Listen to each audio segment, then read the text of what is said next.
Assalamu alaikum, dear student. Welcome to my YouTube channel Explore Physics. मैं हूं किताब की स्कॉलर ऑफ फिजिक्स। अगर अभी तक आपने चैनल सब्सक्राइब नहीं किया है तो काइंडली चैनल सब्सक्राइब कीजिए और अपने दोस्तों के साथ शेयर कीजिए। और हाँ, एक और बात कि आप सब लोगों का बहुत बहुत शुक्रिया कि इतने कम टाइम में मेरे तकरीबन सब्सक्राइबर जो हैं वो 500 के राउंड अबाउट हैं और 10 के मेरे व्यूज़ हैं। तो थैंक यू ऑल, आप सब लोगों का बहुत बहुत शुक्रिया। तो आज के लिए हमारा टॉपिक है प्रिंसिपल ऑफ फ्लैटेशंस।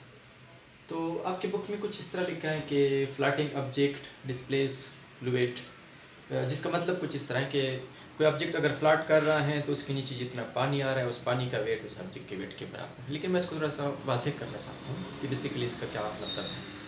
ठीक है, तो मैंने कुछ ऐसे लिखा है, floating object displace fluid equal to its wait.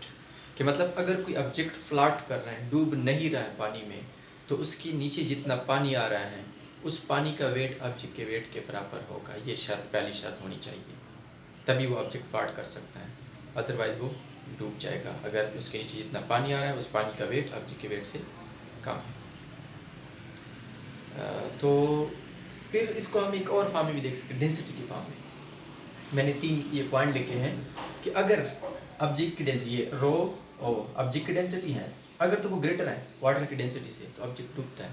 For example पत्थर पानी में डूब जाता है क्योंकि पत्थर की डेंसिटी जो है वो पानी की डेंसिटी से ज़्यादा है। अगर कोई ऑब्जेक्ट है जिसकी डेंसिटी ज़्यादा है, पानी से आप सरफेस पर रखते हैं तो ऑब्जेक्ट डूब जाता है। ये सपोज वाटर सरफेस है ऐसे, ठीक है, यहाँ पे आप कोई स्टोन ऐसे रखते हैं तो वो पानी में डूब जाता है। और इन द सेम में अगर ऑब्जेक्ट की डेंसिटी वाटर की डेंसिटी के बराबर है तो फिर मेरे ऑब्जर्वेशन, पर्सनल ऑब्जर्वेशन के मुताबिक स्मॉल पार्ट ऑब्जेक्ट का डूब जाता है और कुछ पार्ट बाहर होता है और कुछ स्मॉल सा पार्ट उसका डूबता है।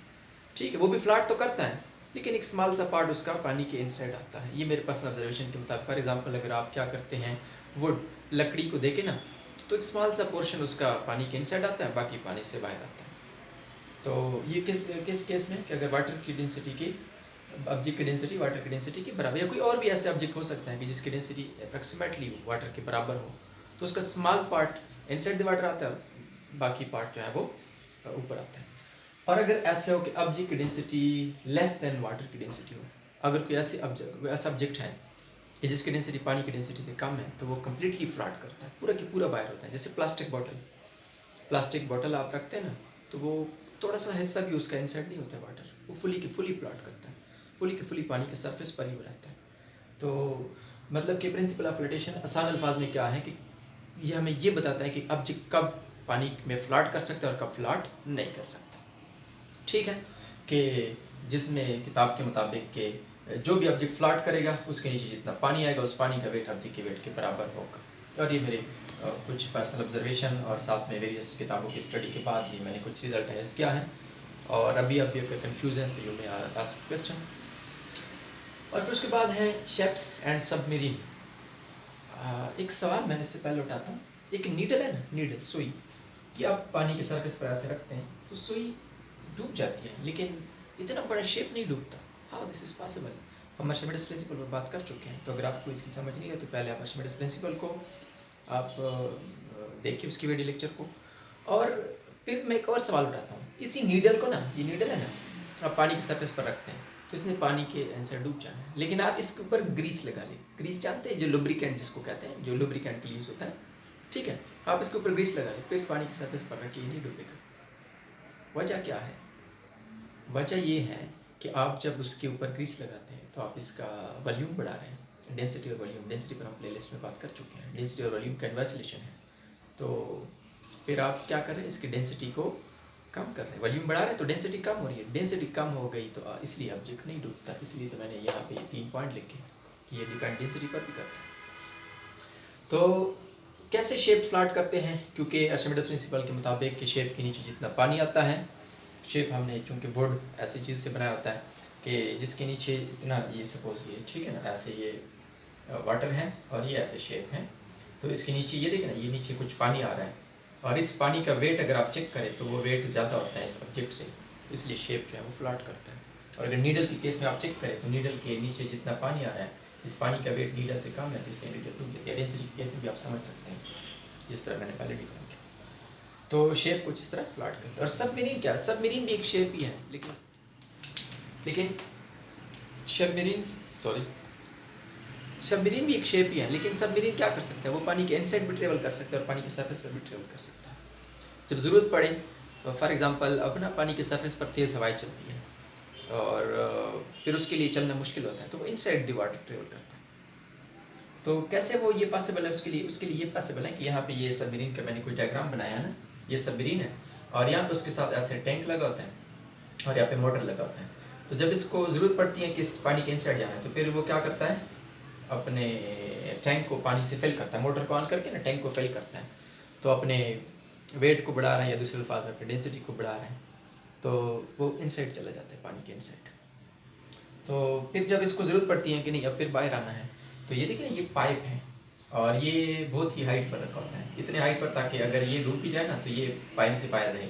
फिर मोटर को ऑन करके ऐसे टैंक को खाली करते हैं, ठीक है, सी में पानी को ड्रॉप करते हैं। ये टैंक जब खाली हो गए तो फिर उसके बाद इसका वेट कम हो गया या दूसरे अल्फाज में इसकी डेंसिटी कम हो गई और फिर उसके बाद ये दोबारा जितना नीचे पानी आ रहा है उससे इसका मास जो है वो, इसका वेट जो है वो कम है, इसलिए वो बाहर आ जाता है। तो इस तरह से सबमरीन इन शेप फ्लैट करते हैं। इसी के साथ बात कर देते हैं इलास्टिसिटी पर कि इलास्टिसिटी क्या है।